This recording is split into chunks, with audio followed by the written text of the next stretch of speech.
Bonjour à tous, vous avez prévu prochainement de faire un petit saut au parc Spirou et vous recherchez les meilleurs conseils pour passer une journée inoubliable sur le parc. Vous êtes au bon endroit, c'est parti, on y va! La première info à connaître quand on vient pour la première fois au parc Spirou, c'est que le parking est payant et obligatoire. Ce parking appartient à la ville de Monteux, il vous en coûtera 6 € pour la journée. Vous pouvez le régler en utilisant les bornes de sortie avec votre carte bleue ou si vous ne souhaitez pas utiliser votre carte bleue, vous pouvez le régler directement aux caisses qui se trouvent à l'entrée du parking.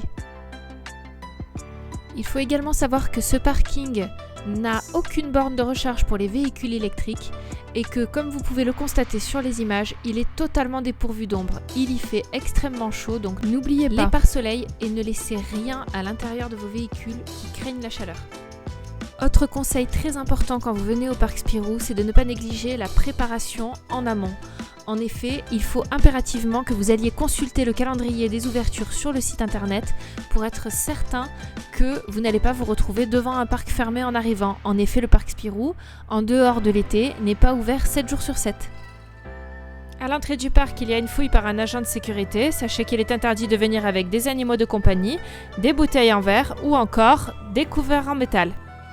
Dès votre entrée sur le parc, vous bénéficierez d'un certain nombre de services, comme par exemple, vous avez tout de suite l'accueil, vous avez un distributeur automatique de billets pour retirer du liquide directement sur le parc, vous avez également des consignes pour un montant de 5 €, vous pouvez mettre vos affaires dans des petits casiers. Si vos affaires ne rentrent pas dans ces consignes, pour un montant de 8 €, vous avez des consignes plus grandes au niveau de l'accueil. Vous avez également la possibilité de louer des poussettes pour un montant de 5 € également. Et vous avez aussi la possibilité de prendre un fauteuil roulant, cette fois en laissant simplement un chèque de caution. Pour vous restaurer sur le parc, plusieurs possibilités. Vous avez d'abord 2 restaurants.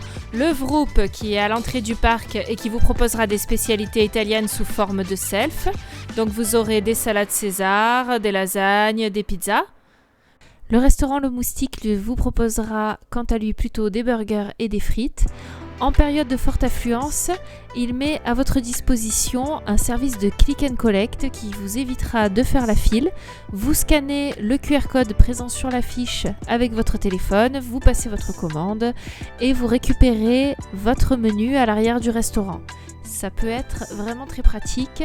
Néanmoins, lorsque vous êtes passe saison, sachez que vous ne bénéficierez pas sur le service de click and collect de votre réduction de 10%.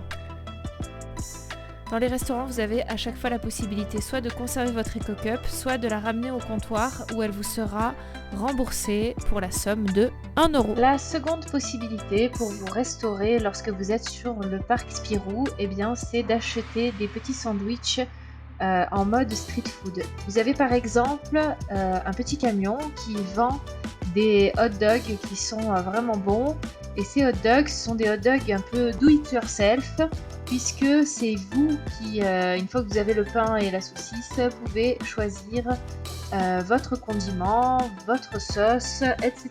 Vous le composez totalement à votre goût. Une autre façon de se restaurer sur le parc est tout simplement d'apporter son propre pique-nique. C'est tout à fait autorisé au parc Spirou. Vous pouvez même ressortir du parc pour aller récupérer votre glacière dans votre voiture ou pour ramener votre glacière dans votre voiture.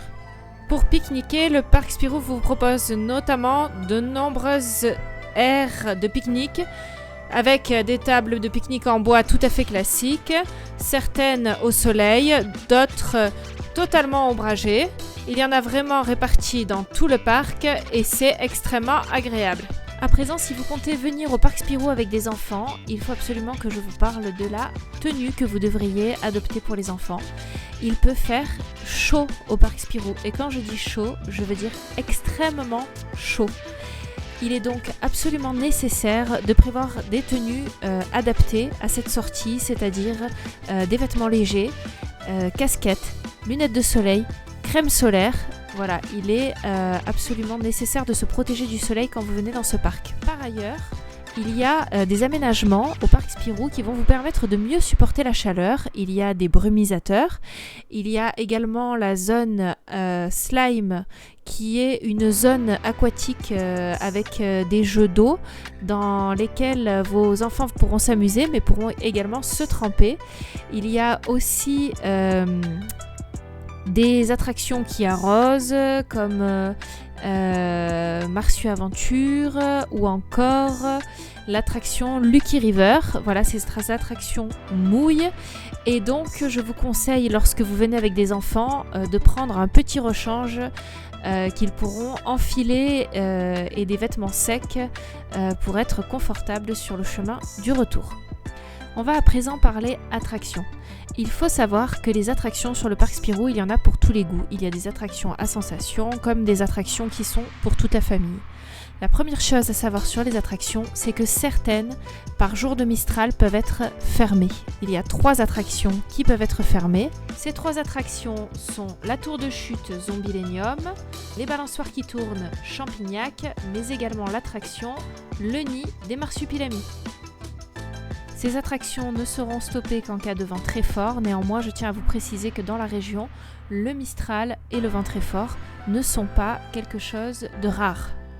Il est également possible qu'au moment de votre venue, certaines attractions soient malheureusement en maintenance. Vous ne trouverez pas cette information sur internet, néanmoins elle est disponible affichée à l'entrée du site. Vous trouverez également sur cet affichage les horaires du site qui sont de manière générale 10h-18h, mais il peut arriver exceptionnellement que le parc ferme à 19h.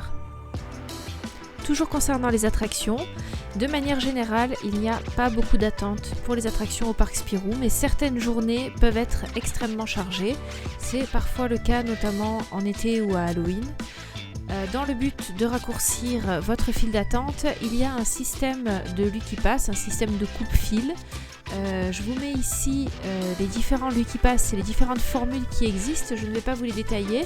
Si vous voulez en savoir plus, n'hésitez pas à faire pause sur la vidéo. Pour terminer, j'aimerais vous dire un mot des événements prévus pour cette saison 2024.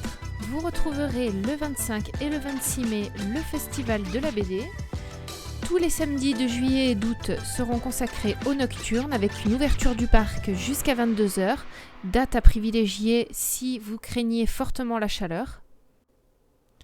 Et enfin, l'année se finira avec la saison d'Halloween, période très chargée, pour laquelle nous aurons cette fois des nocturnes les 26-31 octobre ainsi que le 1er et le 2 novembre, des nocturnes où le parc fermera cette fois à 21h.